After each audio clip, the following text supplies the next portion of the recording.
पढ़ चुके हैं, अध्याय 2 पढ़ चुके हैं, अध्याय 3 पढ़ चुके हैं, अध्याय 4 पढ़ चुके हैं, अध्याय 5 पढ़ चुके हैं, अध्याय 6 पढ़ चुके हैं, अध्याय 7 माल विक्रय एवं संविदा भी पढ़ चुके हैं। आज पढ़ेंगे अध्याय 8 क्रेता सावधान का नियम। क्रेता सावधान का नियम, क्या क्या नियम होते हैं, इस प्रश्न को हम पढ़ते हैं। प्रश्न नंबर 1, क्रेता सावधान नियम को समझाइए। क्रेता सावधान नियम की व्याख्या कीजिए। उत्तर, क्रेता सावधान का अर्थ है कि क्रेता को वस्तुएं क्रय करते समय यह भली प्रकार देख लेना चाहिए कि वस्तुएं उसकी आवश्यकता के अनुकूल हैं या नहीं तथा माल की क्वालिटी उच्च स्तरीय है अथवा नहीं। यदि वह इस विषय में असावधानी बरतता है तो बाद में यह पाता है कि माल उसके योग्य नहीं है तो विक्रेता उसके लिए जिम्मेदार नहीं होगा।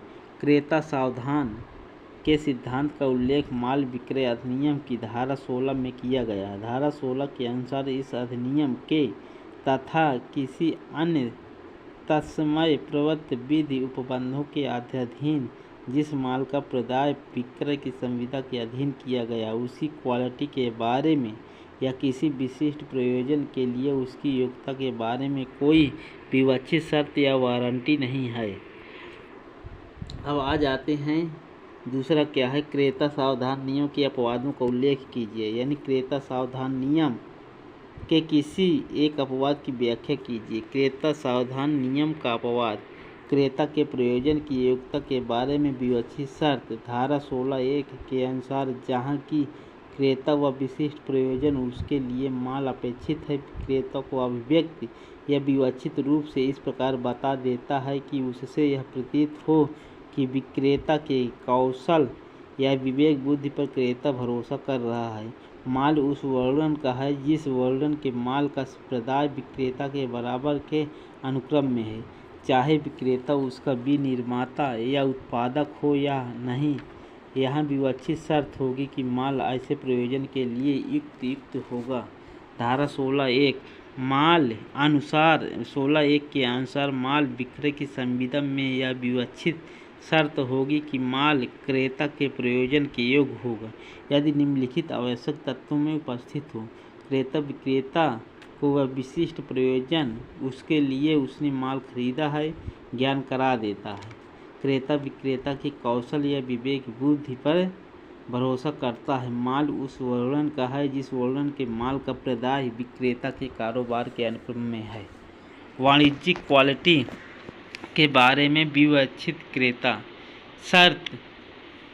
क्रेता सावधान का दूसरा अपवाद माल विक्रय अधिनियम की धारा 16(2) में उल्लिखित है। उसके अनुसार जहाँ की माल का ऐसे विक्रेता में वर्णनानुसार क्रय किया जाता है जो वर्णन के माल का व्यापार करता चाहे वह उसका विनिर्माता या उत्पादक हो नहीं, वहाँ यह विवक्षित शर्त होती है कि माल वाणिज्यिक क्वालिटी का होगा। वाणिज्यिक क्वालिटी शब्दों में माल विक्रय अधिनियम परिभाषित नहीं किया गया है, परंतु सामान्यतया इसके निम्नलिखित 2 अर्थ होते हैं। यदि माल पुनर्विक्रय के लिए खरीदा गया हो तो पुनर्विक्रय के योग्य होना चाहिए। यदि माल स्वयं अपने लिए क्रय किया गया हो तो वह स्वयं के योग्य होना चाहिए।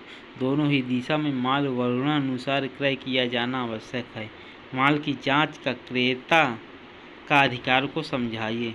क्रेता को माल से जांच करने का अधिकार। माल विक्रय अधिनियम की धारा 41 के अनुसार जब क्रेता को ऐसे माल की सुपुर्दगी दी जाती है जिसके पहले कभी उसने जांच नहीं की है तो माल उसके द्वारा तब तक स्वीकृत नहीं माना जाएगा जब तक कि उसे जांच करने का यथोचित अवसर प्राप्त न हो जाए, जिससे कि वह निश्चित कर सके कि माल अनुबंध अनुसार है या नहीं। ऐसा अवसर देने के बाद यदि क्रेता माल की जांच नहीं करता तो माल क्रेता स्वीकार किया गया माना जाता है। किसी विपरीत अनुबंध के अभाव में जब विक्रेता क्रेता को माल की सुपुर्दगी देता है तो क्रेता के अनुरोध पर यह निश्चित करने के उद्देश्य से कि माल अनुबंध के अनुसार है या नहीं, विक्रेता माल की जांच के लिए यथोचित अवसर प्रदान करने के लिए बाध्य है। दोस्तों, वीडियो अच्छा लगा है तो लाइक शेयर एंड सब्सक्राइब कीजिए।